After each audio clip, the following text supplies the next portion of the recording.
Imagine a vibrant discussion between people that includes both openness and critical thought in the pursuit of truth. The Purchasing Truth podcast is an experience, a journey, an exploration of the impact that negative messages in politics and the media have on our families, community, society, and nation. Join your hosts, Bill Stierle and Tom Hazard, to discover new concepts and language strategies that will reveal effective ways of establishing truth. This podcast series will tackle current events, leadership challenges, healthcare confusion, integrity in business, and many other areas that affect us all. Gain clarity and understanding of the various truth perspectives. Welcome to Purchasing Truth. Hey everyone, welcome back to Purchasing Truth. I'm Tom Hazard along with your guest, Bill Stierle. And you know, Bill, I was really dying to get to this episode with you after we finished our last one. Yeah.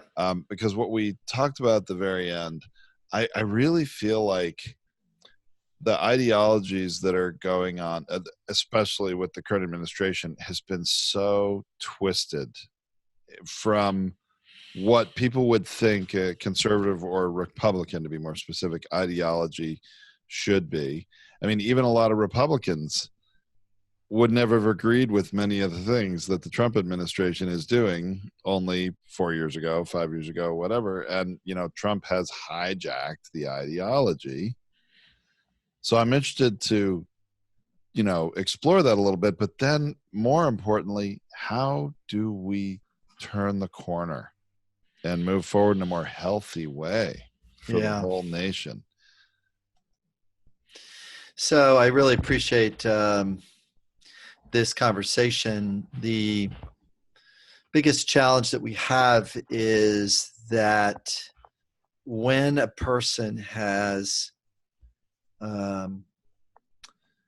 occupied their version of truth by saying their version of truth over and over again, and even preventing people from hearing truth, that is challenging. So, Tom, when your parents raised you, when you were like 10 years old, did they like tell you adult things? Not much, no. No. They didn't tell you about the complexity of running an adult life, did they? No, they would in fact probably try to protect me from it. So that they would limit the messaging in your direction so they wouldn't scare you of the horrors of the world. Right. Absolutely. As well as overwhelm you with, like, I don't know, taxes or house payments or making enough money for food. Or do you see how overwhelming that would get to a 10-year-old? Oh, it would, yes. And in my situation in particular, with my parents being divorced, there was a lot of other things that I was protected from in the realities of an adult relationship, you know, and why are mom and dad not going to live together anymore? So, I mean, yeah, sure, I can relate. This is a good one. Yeah. So what winds up happening is that when we talk about identity and we communicate about truth, is we're set off to believe that this identity is true. And what gets filled in underneath it is up to the next communicator. So, for example, if at one time the Democratic Party were really very vibrant about supporting slavery, and the Republican Party was not, they were against slavery. Yes. I mean, Lincoln was against slavery and he was Republican. It's clear that the identity has stayed the same, but the truth has changed.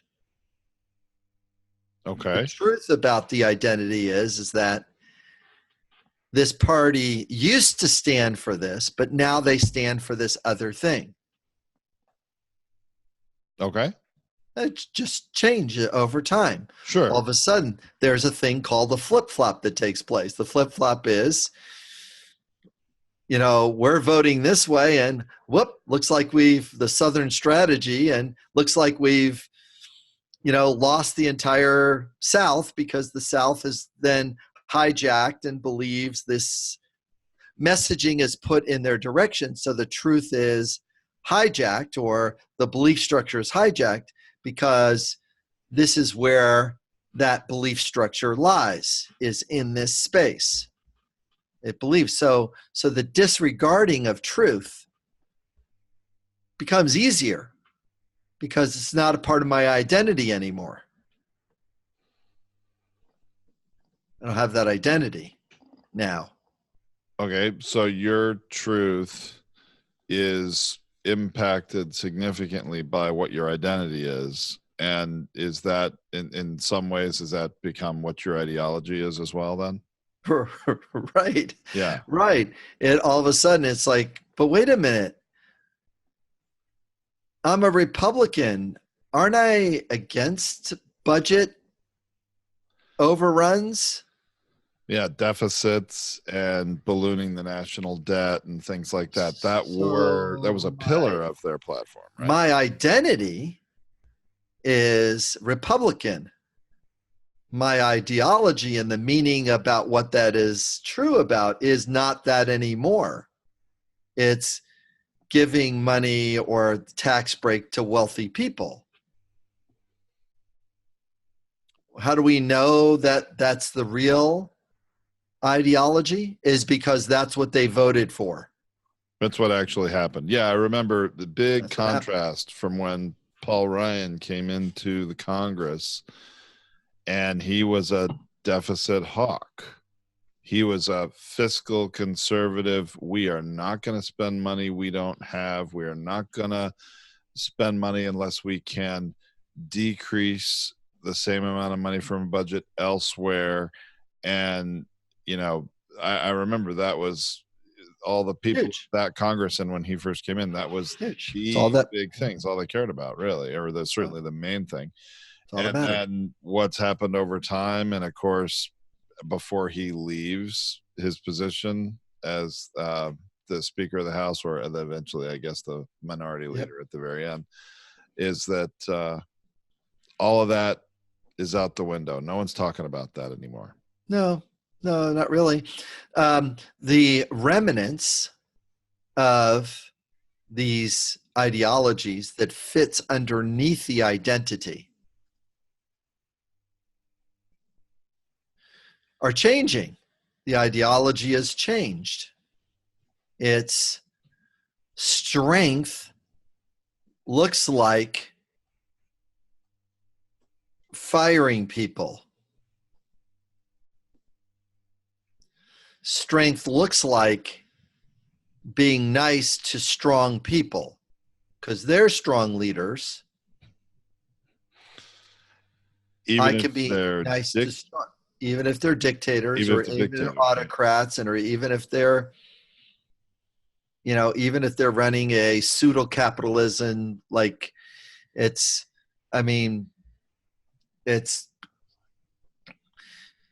Russia's more criminal capitalism is a good way to say it. It's how do you get these oligarchs to run these various different industries? And yeah, it's capitalism, but it's not really capitalism. It's capitalism with a mix of mob mentality.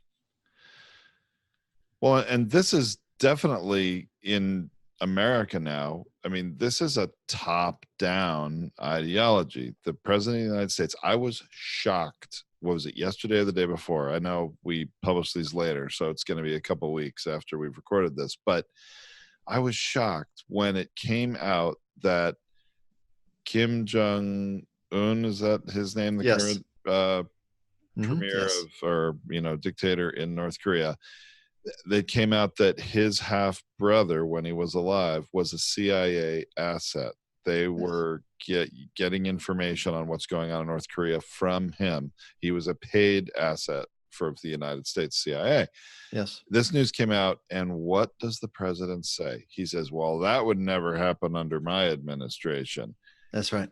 I could not believe that. I was like, my goodness, whose side are you on, President Trump? Because quite honestly, he's saying, oh, I wouldn't disrespect a dictator by spying on him.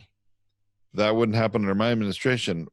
And implying that previous administrations somehow were out of integrity or somehow bad by allowing that to happen. Which, first of all, I don't even know that the president would ever be,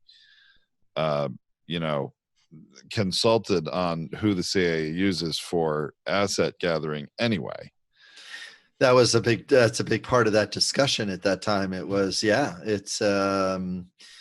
would they even let them know who was going to be in it? No, you just don't let people know that. And like happened in even the Bush administration when Valerie Plame got outed, that was really bad. That was really bad. And who does that? Isn't that, grounds for you cross one of our primary values. So that was it Cheney that did that? I think he did that. Yeah, it was Dick Cheney and his assistant Scooter Libby was, I think, involved in that too. He's the one who ended up actually, I think, going to jail for it. Of course, later he was pardoned by George W. Bush.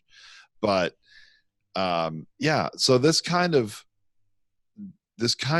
talk from the president, the thing that's shocking about it is, I'm sure that the vast majority of Republican senators and congressmen, the representatives, from all over the country, would have thought a president would never say such a thing. A Republican president certainly would never say such a thing. And they would have aligned themselves with supporting the CIA using such an asset to gather intelligence on a communist dictatorship. But now they have to get in line with, as you've always said in this podcast, their guy, right?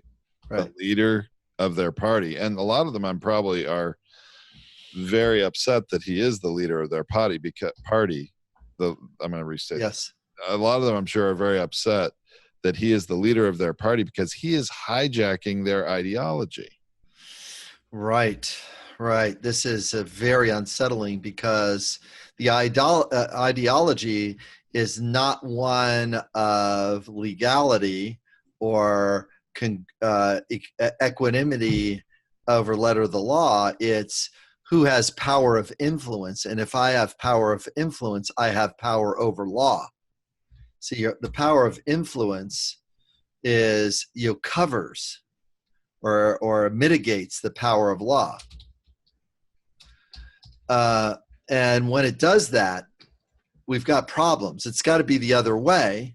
Now, you and I could have an honest discussion about how certain elements of government might not be as honest to criminals and break a rule or two to catch a criminal, or a CIA agent might do something that in America, if they did it to another American, they would go to jail for it. But if they did it to a foreigner, they just did it to a foreigner because, it was the best interest of their country. It was in the best interest of their country. Let's take 007 license to kill in air quotes here, so to speak, right? That's right. I mean, that's not America, that's British, but still. But it's the still same spy gets to break rules and kills others because these other people are doing a big evil thing. Right. Okay. So let's do it this way then. Kim Jong-un does not have his half-brother executed. Instead, not. So he's still alive today, or you mean? Let's suppose he didn't. Let's suppose he didn't. Okay, I'm with you. Suppose he didn't.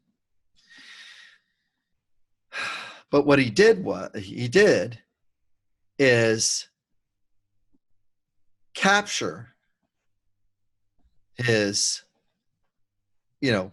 stepbrother, brother, half brother, bring him back to North Korea, try him for being a spy and facing the country's laws for espionage and spying against him as a dictator and, the country.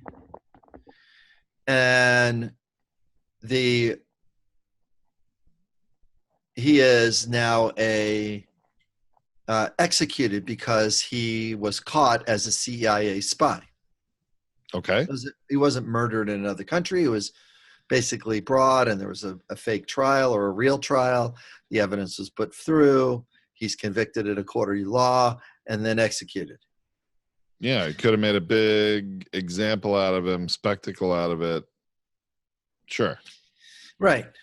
Did he have the mindset or the resources or the willingness, or wouldn't it have broken international rules if, he's kidnapping from one country that maybe gave him asylum and bring him to another side? Well, why don't I just kill him there? Well, a lot more efficient in his mind, probably. Right. Well, we could do the same thing for us.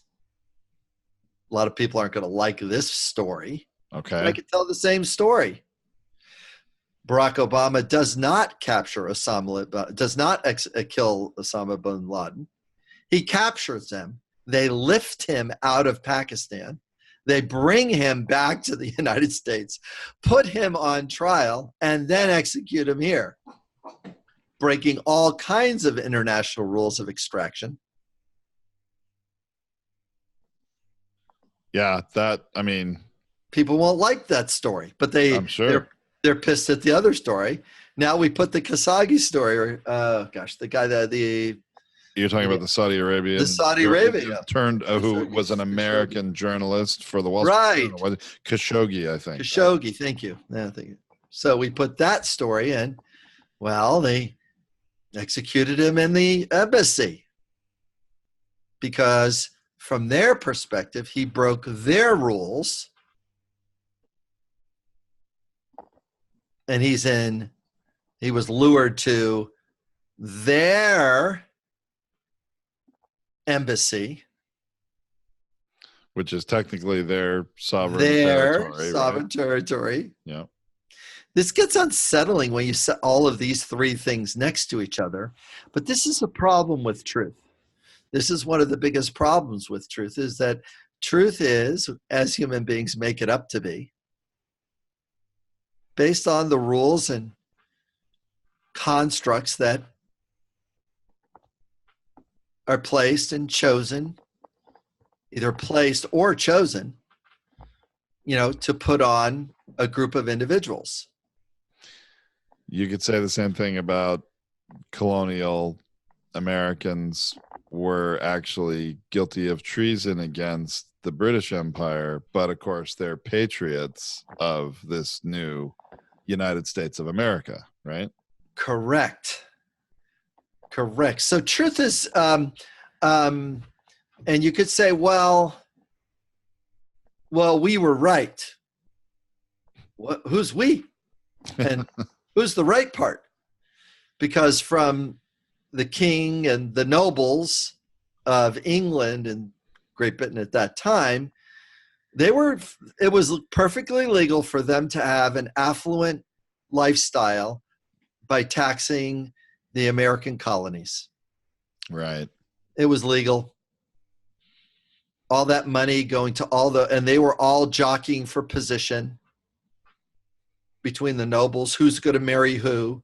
Who's going to stay in the upper echelon? Who are you marrying? Right. What's your line of nobility? Now, America's got a little trouble right now, because one of the things that the Founding Fathers have done is have tried to level that playing field, because the major rebellion was against a kingship, against a nobility, against here it comes, a royal class of people, an affluent class of people, a disparity between rich and poor. That was why it was written the way it was written.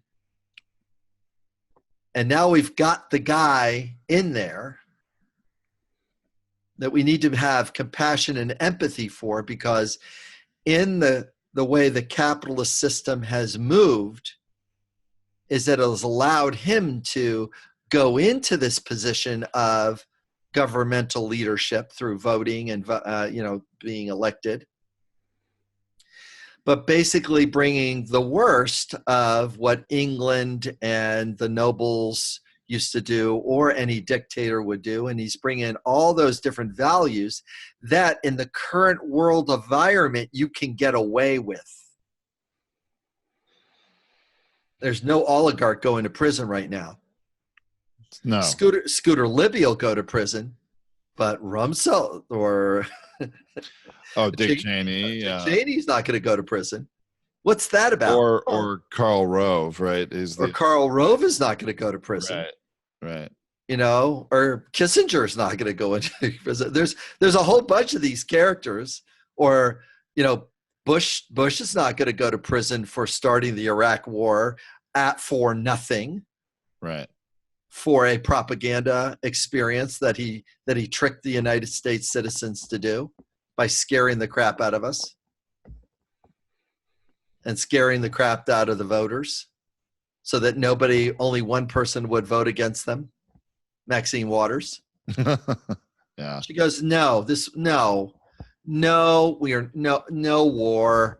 No, this is bull. Right. That it wasn't really Iraq, it was Afghanistan. Or the other thing was, honestly, it seemed more like it was the Bush administration going after Saddam Hussein in a revenge sort of need because of what happened with his father in the first Iraq War. Right? That's right. They were planning an assassination of him, I believe, if I remember the story correctly. He was when he was in Kuwait, they were looking to have him assassinated. So his son goes, yeah, okay. You did this to my dad. It's like, wait a minute. That's what kings would do. Kings would do this in the past. Right. Didn't Louis the 16th have some problem with this? Didn't he get his head chopped off or something similar like this? By asking, wait, Louis the 16th got his head chopped off for looking for support from a foreign government to send troops to support him. You got, yeah. So much for my relative, right? Jeez. Gosh. Anyways, my DNA came back and I'm like, there's a little Louis XVI running around in my DNA somewhere. Oh, my goodness. I just learned that about 3 weeks ago, so it's very funny. Wow, that's fun. Well, so here we are in America with a president that really thinks of himself as a king. He wants everyone to just take what he says at face value and do what he wants despite the rules. Right. And the Republicans in Congress are, except for one, I think, Justin Amash being the lone standout, are, they've been all over backwards. They've all, flip-flopped on position of many policy issues just to be in alignment with the president. And how do we get through this? How do we move on and get to a healthier place where, there's more integrity? I don't know. I'm a little lost right now, Bill. Yeah, I'm glad that you've asked the strong question. So the challenge is that we are going to move to a place of healing the identity of America. And a big part of the healing process is going to be having a good deal of courage to do things that and take on the next generation. The next president is going to have the most difficult thing that the next president will have is departing from the old administration. The next president has to be committed to doing cleanup work for the metaphorical frat party that has just been held in the White House for 4 years. And the reason why I'm calling it a frat party is because anything goes. A lot of people choosing to do things the way they would like, and you have a lot of broken dishes, a lot of valuable things have been destroyed that need to be fixed. Things like mutual respect, things like fairness, things like integrity. So whether it's Kamala Harris that's going to do it because she made the sentence, hey, my DOJ is going to prosecute Donald Trump when I get in. That sentence by itself makes her less electable. But if I wanted to make her more electable, it would sound like this. My administration is going to pursue justice. Justice may look like prosecuting the president. It may look like, or we may choose, healing the nation first. But for me, we need to balance the healing of the nation with the justice, with the damage that has been done up to this point. Now she's more electable. Does that make sense now? Do you see the communicate? Because it makes complete sense to me. I think you're right. There's a lot of damage that's gonna have to be undone, because not just domestically, but I also think internationally.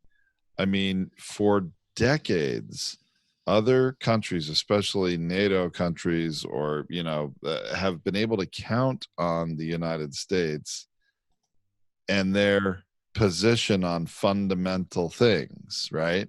Right. And let's just take, their position on, well, the Iran nuclear deal or the Paris Climate Accord. I mean, there were things that America pledged to do, whether you agree with them or not. This is, to me, not a political issue, but more of an integrity of the good word of the United States of America. Because if one administration will agree to a treaty of some kind or an international agreement, and then the next administration comes in within a couple of years and undoes it, the international community, other world leaders are never going to trust that, if they have any agreement with the United States, that agreement is worth anything. Okay. In the next administration. Let's change that to a communication bullseye. You threw some pretty good words out there. You framed the story pretty well. And so the communication bullseye might sound like, if I was Elizabeth Warren, I would say, America needs to be known as a country who meets the need for integrity from one administration to the next. And the international worldwide stage, this means something, because we sell things to other people and they buy our things, and we really would like them to trust and to like us. In order to do that, the need for integrity means if we sign a contract for something, we're going to stick with it. Now, we might not like some of the elements of the contract, or some of the elements of the contract might get changed, or we want to rewrite the contract. And then we could ask the person if we could rewrite the contract together. I'm interested in doing that because that's what integrity looks like. But at no time would I just say, I am not honoring a contract that I have signed. That's why you need to vote for Elizabeth Warren for president. How do you feel now? Yeah. No, that certainly, I think, would be very effective. Right. So that's called a communication bullseye that was built around a need or a value that you are going to stand for as an individual. Don't tell too much of the story. There's one thing about Trump that was the thing that got him elected, is he never told too much about the story because, well, quite frankly, he didn't know very much about the story. But he never told about the story because in sales and in marketing, if you explain too much, you cannot sell. That's right. That's right. That's what you taught me. You've got to build anticipation. You've got to get people thinking about what is going to be better for them in the future, get them excited about it. And, the details really are not important. No, and if you're as like 95% of the people that are selling things and 95% of the politician, well, 90% of the politicians, not that much, 85% of the politicians are standing for something, but they're not standing for what is going to meet most of their constituents, just the ones that vote. And I am not going to do something for someone who doesn't vote, even though it costs me more money. I'm just going to do things for the people who are voting and the ones that are contributing. Let's pay attention to the primary target of getting elected. So they get pinned communication bullseye. They have to move the bullseye. They have to move the whole thing over, because that's what for you, those of you who are listening audio wise, I have a picture of a dartboard with arrows towards the center of the bullseye on the screen right now. And the way to talk about the communication bullseye is, what need am I throwing a dart at? Okay, one of the things is that for the successful politician, let's say Joe Biden gets to look at some of his messaging, or Bernie Sanders gets to relook some of his messaging. Instead of ranting at a person to try to generate guilt or shame, he wants to be compassionate to the person in order to establish a relationship. So if I'm going to be compassionate to the person, might say something like this to the people at Walmart.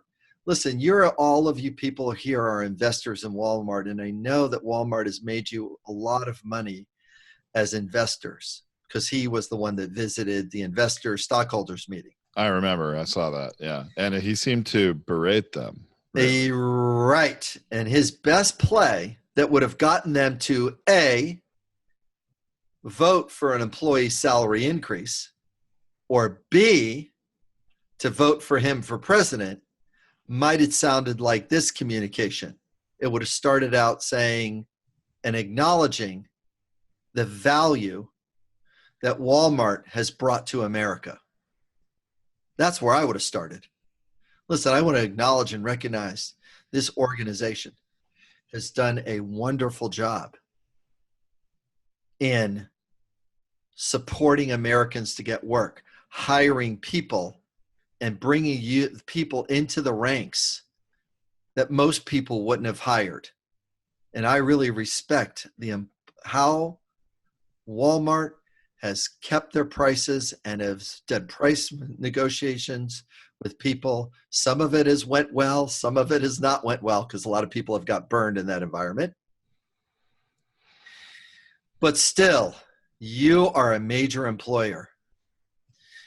The only challenge is the need for fairness needs to start now. We have to work our way back to fairness.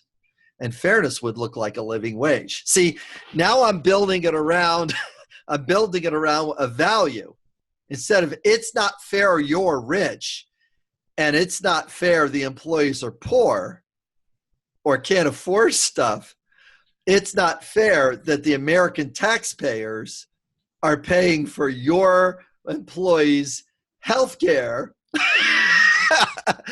that's a Bernie rant.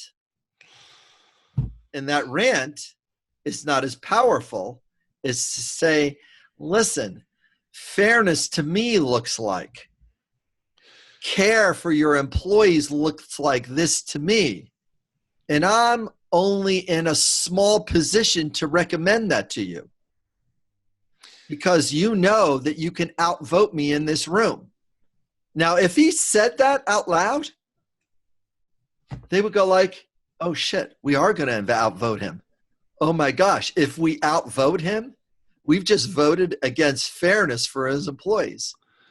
And now all of a sudden, if he would like to really screw him up a little bit, he can actually say, you know what, there might be a day that your employees think about the need for fairness and realize it can't be met at a Walmart anymore, and they might well go to your competitor. Uh-oh, he just told my employees to go look for a different job. Yeah, to go to Target. Speaking of your bullseye here. Go to Target. So a communication message, whether it is Joe Biden or Elizabeth Warren or Pete Buttigieg, it's whatever the message of the value is. Those are things that you have just asked for clarify, because when we're trying to reestablish an identity that meets the standard and has that backs up the American brand, not just is the sizzle of the American brand. President Trump did a wonderful job of selling sizzle. And just like his steaks, they were not available. His version and the brand damage to the word America has got to be restored. Well, and I really like, Bill, how you chose that example of Bernie Sanders a few minutes ago, and you called it a rant, which I think in reality it was. And scale of 1 to 10, it was a 7. Yeah, I mean, it was 7 rant. He definitely, and what he did, unfortunately, which I think hurt the message that he's really trying to deliver of fairness, as you said, is that he really pit the 1% against the 99% in an adversarial way, because he called out, the Walton family of Walmart, saying, well, if so much percent of their wealth were just put into their workers' salaries, they could all have $15 an hour minimum wage, and that's a livable wage, right? So again, he made the us versus them, argument, saying that it's just so out of whack, you have to bring it back to something that is, livable. And if he used the language a little differently, the way you gave as an example, they would have been guilted into doing it in a way that wouldn't really feel like that. It's just like, oh my gosh, if we don't do this, if we don't write this wrong, we're going to look like the biggest jerks on earth, right? And but the way you portrayed it was very good. So I also like the example of Bernie Sanders, because we see President Trump going on rants almost daily on Twitter, right? Making his arguments. And then, in some ways, really, it doesn't really matter where your political ideology lies. I think that each side is not very good at communicating in a way that is going to achieve their goals. Yeah. And government, somebody, I remember this. It's like, there's nobody doing PR work for the agriculture department. There's nobody doing PR work for the energy department. There's nobody doing PR for, health and human services. I mean, there's no PR work done. There's nobody saying, oh my gosh, look at all these good things that this department is doing for us. So the voter has a sales marketing vacuum. And then all you got to do is get a pundit or two or 50,000 over the last 30 years, taking a shot at an organization that has no fundamental tool to push back. That's very interesting. So this is like when you hear discussions about, oh my gosh, our government budget is too high, we need to cut a department. And there's nobody talking about all the good the department is doing for the country. Oh there's my gosh. People attacking that department. Yes. There are people keeping birds off the runway so that the bird doesn't fly, scaring birds with shotguns off of a runway so that the bird doesn't fly into a plane's engine so people don't die. And that's a government job. Yeah. And I want that person there. I fly a lot. I want those birds off the runway. I do not want a geese flying into an engine. I don't want that to take place. So yeah, a part 0.00 cent goes to pay that guy's salary to scare those birds off the runway. I kind of want somebody there to do that. And yeah, I don't see it. And yes, it is a small thing. But not to me and my family, it's not a small thing. Not to my ability to go do work in other states or throughout the world, it's not a small thing. It's a big thing. It is a big thing. I agree with you. But that's very interesting. It's a good point. There's nobody that is really illuminating to the country all the things that these departments do for us. Yeah, that's fair. That's fair. Yeah. The best marketers and the best PR people and the best salespeople are the ones that are working for military contractors. Those are the best people.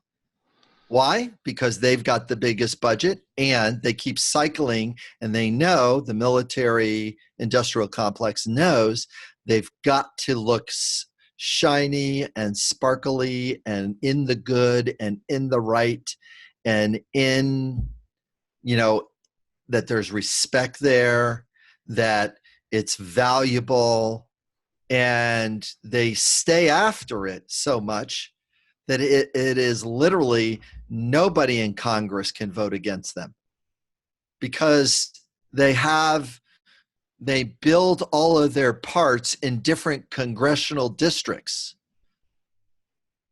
Like they don't build the plane in one state, in one city. They build the wing over here.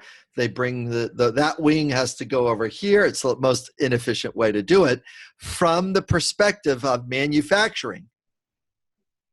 It's a very inefficient manufacturing thing, but they can then seed the votes of that congressperson. Well, I can't vote to kill this plane because I have, 7,000 people in my district or 20,000 people in my district putting that wing together that then is shipped to Seattle in order to have this put to it, that then this, and there's a trucker that has to take the plane from there, this engine from here to here, but it's manufacturing. It's like, oh my gosh, it is designed manufacturing wise to keep the funding in place. It's not designed for efficiency. It's not designed for cost cutting. It's designed for stability with the vote. Ouch. So let's keep our truth bullseye communication going. Now, that truth won't have, or does have, very, very little limits on the voter. What the voter wants to hear is, how are you going to stand for mutual respect? How are you going to stand for accountability? How are you going to stand for things I value? People are amazed that Pete Buttigieg is number 4 or 5 in the list. Actually, right now. I've even seen, 4, I think, 4 and close to even knocking on the door of 3 and in some polls. Yes. So why is he doing that?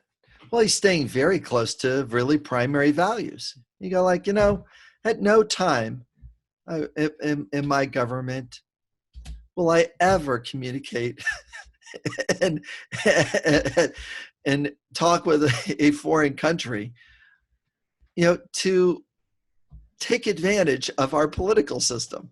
I'm not going to do that.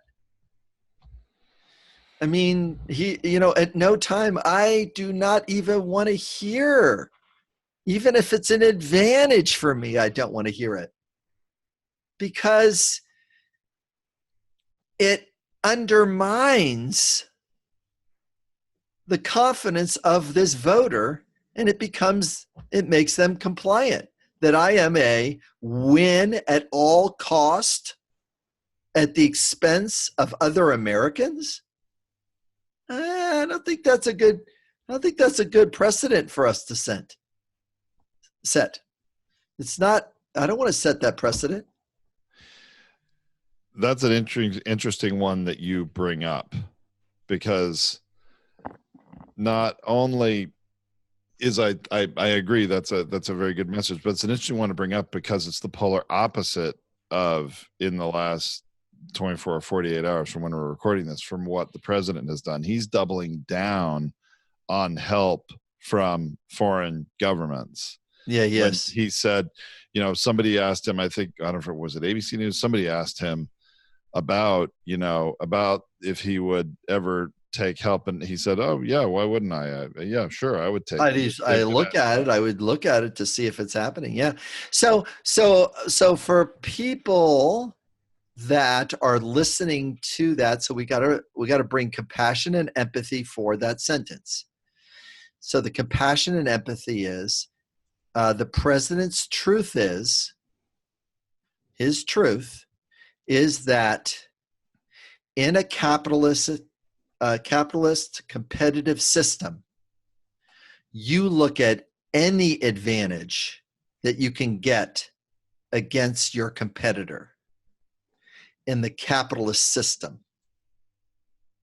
Now, the worker that's at the low end of this stick will say, yeah, my boss does it to me all the time, and I have to eat his shit every day because he's the boss and I'm not.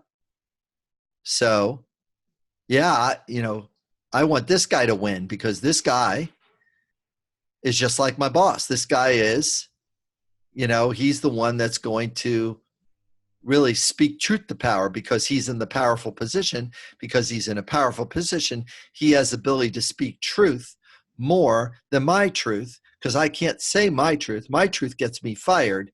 Him, if he says the truth, at least he's making a decision on my behalf. See, they're not voting for his qualities or attributes anymore. They're not voting for the things he's saying or doing. They're voting for their own behalf. That's their truth. He gives me a voice that was previously unexpressed. I turn into a 6-year-old. He turns into my dad. I am mad as hell, and I have a need for being heard. And he's telling me that not only does that he meets his need for heard, but he gets to choose whatever he wants to choose. Okay. Tom, what's the biggest thing that the Trump administration has been accused of for the last few months of not giving information to the Congress? What have they been accused of? There's 3 or 4 things. You mean what are they accused of not giving to Congress? Yeah. Trump's tax returns, number one. There was the Munchin and the whole Treasury Department denied that and fighting that. Awesome. Also, McGahn to testify, who is White House counsel. All right. So the primary word that they're using then is the word no, correct? Correct. Good. No, which is stonewalling. And it is withdraw. I'm not going to engage in the process. I'm not going to provide information. All right, so they're using the word no. Notice how effectively they're using the word no. No, we're not doing that. Yeah, it's not legal. Oh, yeah, and they're going to explain that. Oh, executive privilege. Executive privilege. No, yeah, no, I have executive privilege. No, I'm not going to let the person testify.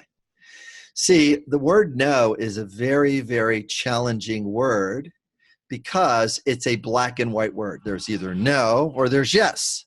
If I say yes, then I'm collaborating, cooperating, and participating with my enemy. My real enemy isn't Russia. My real enemy is the Democrats. To see how all of a sudden the enemy is different. Right.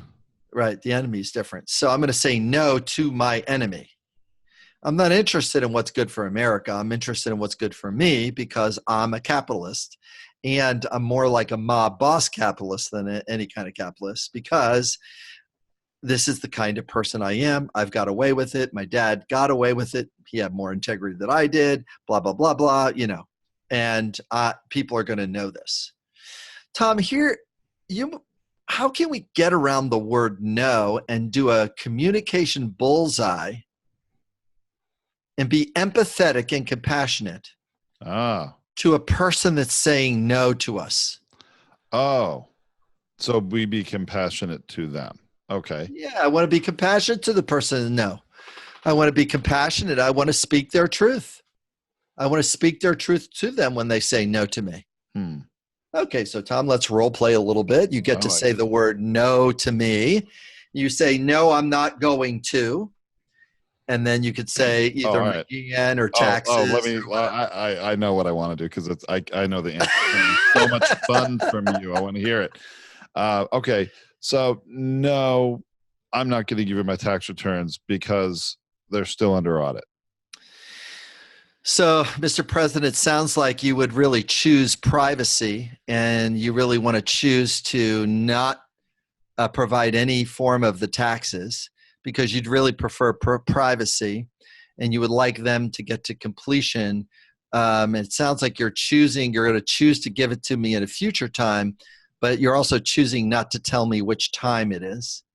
And I really have a need for certainty and a need for integrity and mutual respect, because if you get to see the taxes of other candidates, we would like you to be integrity and show mutual respect to the other candidates. And are you going to choose to not honor respect because the other candidates are doing it? Or are you going to still go for privacy to keep your secret at this point and not disclosures? Is that what you're choosing to do?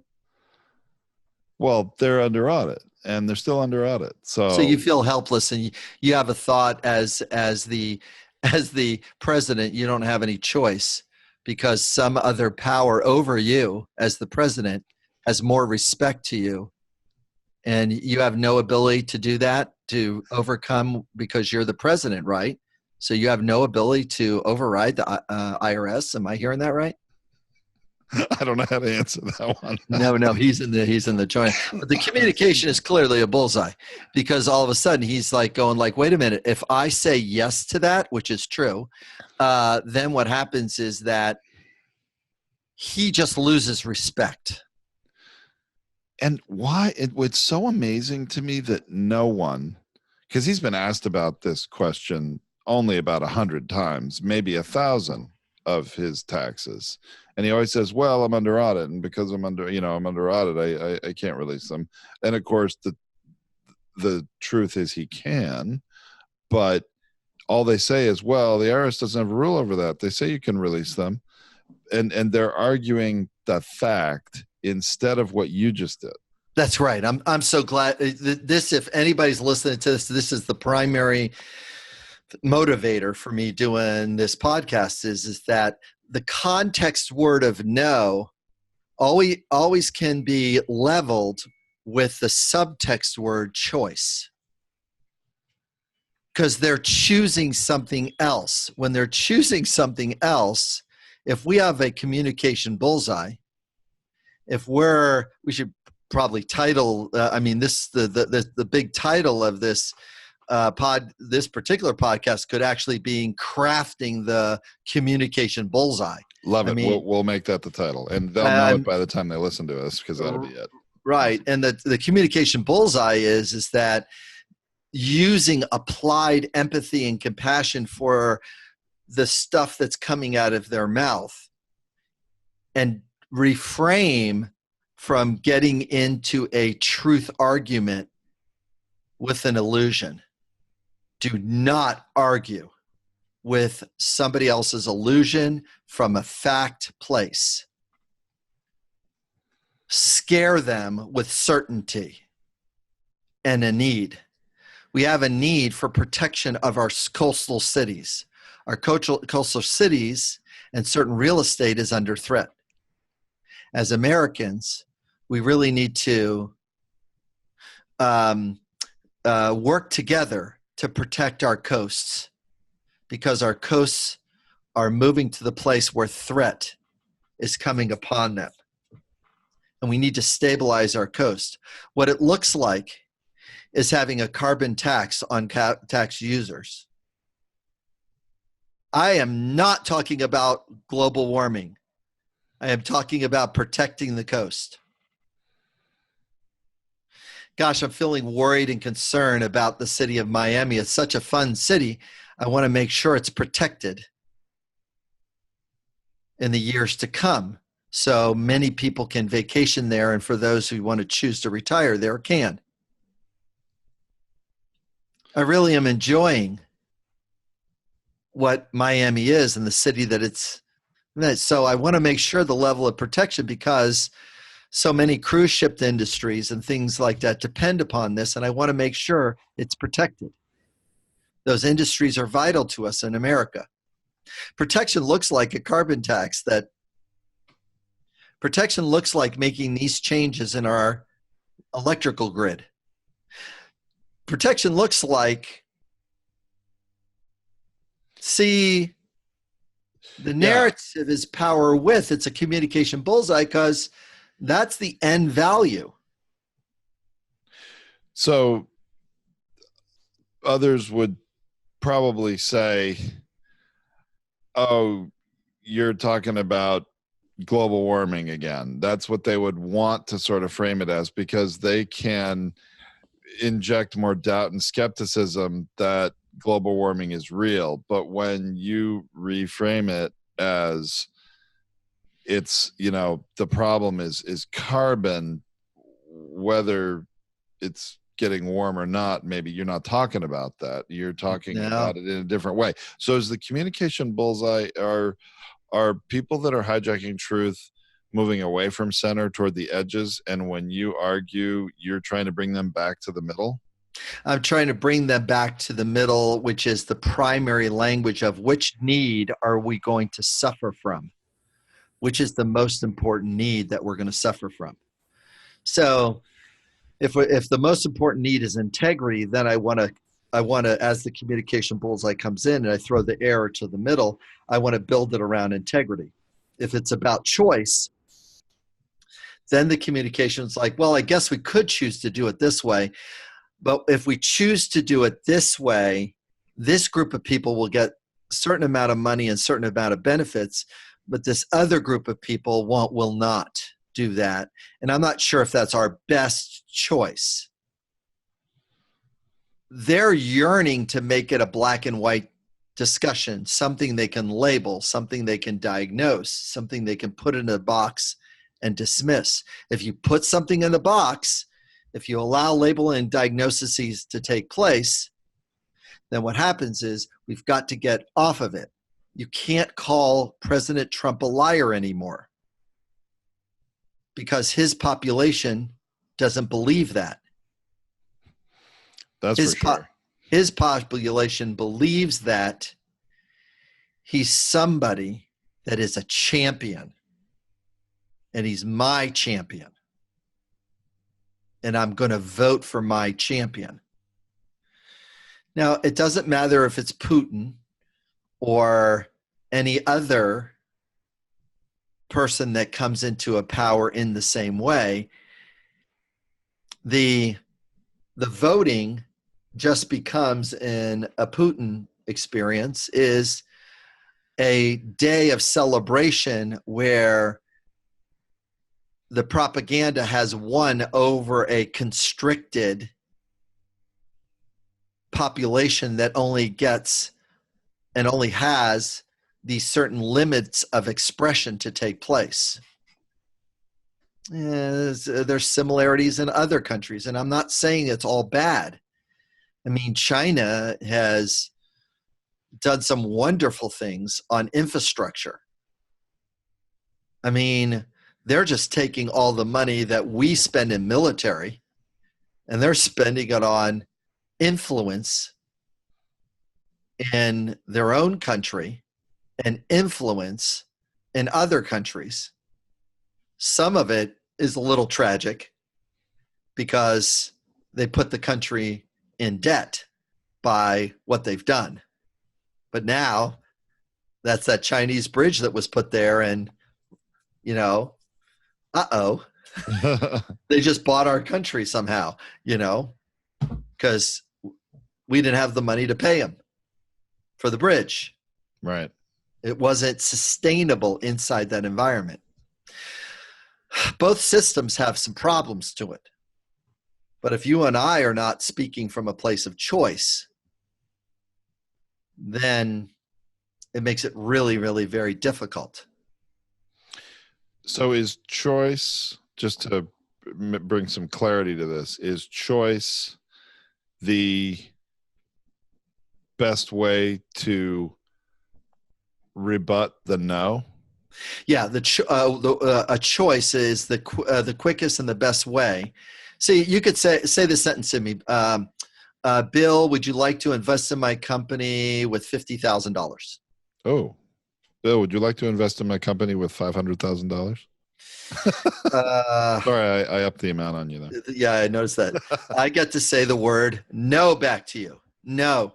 Say, Bill, you're going to choose to spend the money elsewhere? Say that next. Bill, you're going to choose to spend your money elsewhere? Yes. See, once you have me saying yes, now you could find out what the good reason is behind me not giving you some money. Now, you might get to a point where I don't have any money to give you, or here's 10 or 20 or 50,000 or whatever on your 500,000. But at least, even I said the word no, there's still a dialogue that's open. What the Democrats don't really understand at this moment, and Nancy Pelosi, is she's not staring down the nose well enough.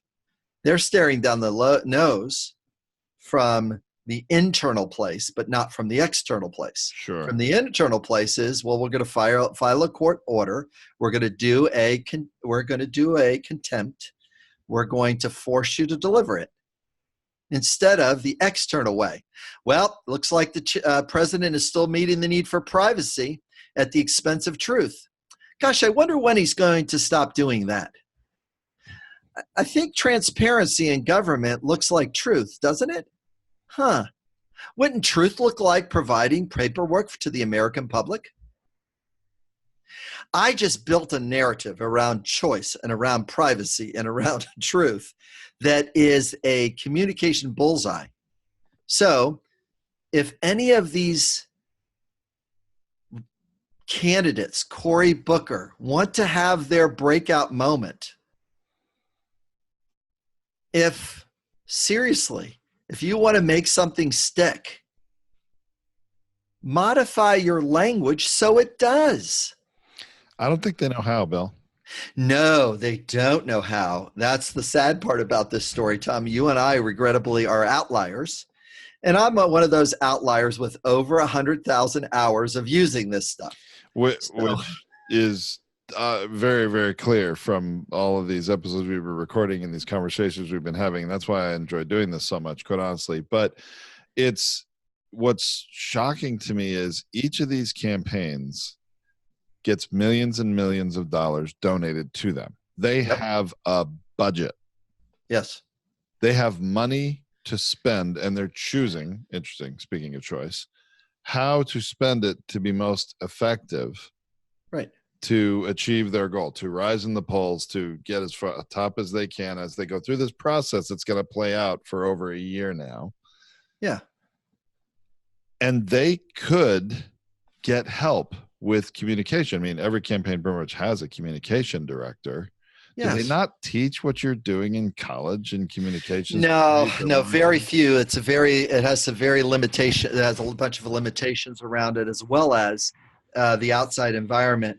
This particular communication strategy, these strategies too, the legal profession doesn't like either, because the legal profession is adversarial too. Well, they're very black and white, right? Very black and white. Did you break this rule? Did you not break this rule? So in my mediation practice, I'll mediate with a room full of attorneys and say to the attorneys, hey, do you want this thing to be a long dental appointment, or would you like me to solve this today? Choice. Because in a long dental appointment, you guys are going to get paid the most amount of money, but I'm not sure if it's going to serve both of your clients. There's one client, I'm not sure if it's going to save most of your clients. May I have a private moment? Wait a minute. If what was the one sentence I used one time? Well, if both of your clients would be okay with a moment of privacy, we might get to closure on this quicker. But if there's not enough trust in the room, I would like the attorneys to stay. Holy crap. Whoa. Because what's the attorney interested in? Well, one's interested in $1 million and the other one is interested in going away for $200,000. Then all of a sudden it's like, well, would you like to try for the $1 million from this premise, or would you like the $200,000 and leave today? Many times the person says, oh, he's willing to work with me. Here's the $200,000. In fact, here's $300,000. I'm just glad we're not doing a court case for 2.5 years. Right. And by the way, all that money we would have been given to the attorneys. So our legal system, though, is really good about writing things down, is really good at putting the lines and the setting up the lines here. But when we get somebody that has grown up in a system with all of these different lines has learned that he had enough money to outweight his opponent. So Trump always had enough money to outweight the person so the other person would go broke. Right. Take half of what you build me. Of what you build me in. Yeah. Yeah. Be happy, or else we'll go to court and argue about it for years and you'll be lucky to get anything. That's correct. That's right. He knew that he could play out the legal system. He knew that all he had to do was sit in a deposition, says, well, I didn't read that. Oh, I didn't see that. Oh, this is the first time I saw that. My attorney was handling this. He was always advocating responsibility to others. So it's no surprise that he's advocating responsibility today. He's not, giving that. So choice is one of those key words that gives us the power to stand and energize this experience. Okay? Love it. Yeah. So the next time we're together, which we can definitely take a look at, is we're going to talk about and engage the process of being able to communicate specifically to our own internal narratives of mind reading. See, there's the mind reading. I think the president will do this. I have the thought that the president will do that. Right? Okay. And mind reading is overrated. It's better to step into it rather than, make up a story about what you think they would do. Well, then they're going to do this and then they're going to do that. We've got to do a better job of exercising choice and empathy to deal with truth. All right. I like it. Well, thanks, Bill. That was fun. I really enjoyed that. I hope you did too. I did. I'm really glad. And it's for the folks that stayed to the end, I really appreciate your persistence, because this is a big part of, what a communication bullseye looks like. Fantastic. All right, Bill. Well, thanks so much. We'll be back next time with another episode, and we'll dive deeper into what you just shared with us. Awesome. Thanks, Tom.